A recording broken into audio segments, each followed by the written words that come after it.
دعاګانې کوئ. یقین دی چې ډېر زیات ظلم سره روان دی، بې انتهایي په بې دردۍ سره یې شهیدان کړه. په موږ باندې دا یو میاشت روژه دا راله او قسم درته خورم چې دا 3-4 میاشتې خو هغوی دا روژه ونیوله.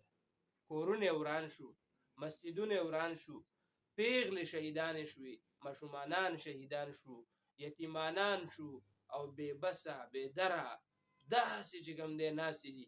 نه یو مسلم حکمران تپوس وکړلو، نه چې کوم دی یو بل داسې چې کوم دی څه انتظام یې وشو چې هغې په هغې کې امن. لیکن ظالمان جابران د دې وخت هغه نښتې دي او هغه شان د هغې سره دغه کوي. خصوصا د هغې لپاره خصوصي دعاګانې کوي چې الله رب العزت هغه د دغه ظالمانو د عذاب نه خلاص کړي او الله رب العزت هغه چې د خپل کم مشن باندې ته یقین وکړه چې دونه کلک ولاړ دي چې د 45 زره پورې ماشومان شهادتونه ورکړه، پیغلې شهیدانې شوې، کونډې شهیدانې شوې، کورونه یې وران شو، خو دا خپل موقف نه وانهخته. د هغه بیت المقدس په حفاظت باندې د خپل موقف نه هغې وانهخته. د هغې وجه دا چې ایمانونه مضبوط دي، الله تعالی دې ورله نور هم مضبوط کړي.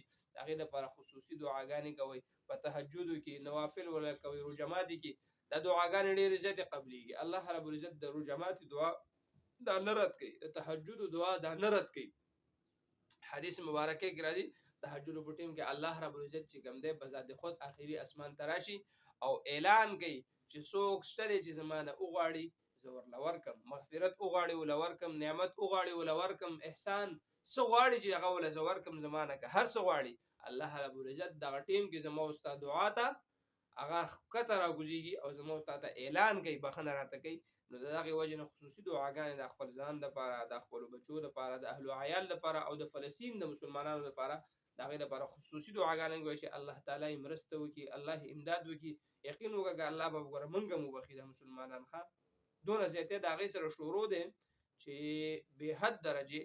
نو پخپله موږ یېرېږو، لارې شته د تلو نه او هلته چې کوم دی ترتیبات دغه شان دي. نو الله رب العزت دې بس دغه ظالمان په خپل منځ کې په یو بل باندې اړم کړي. الله دې د خپل قهر په څپېړوي او الله دې مسلمانان د فلسطین آزاد کړي، الله دې بیت المقدس آزاد کړي، الله دې د هغې د شهادتونه قبول کړي، الله دې د هغې زخمیانو له صحت کامله عاجله مستمره ورکړي. واخر دعوانا ان الحمد لله.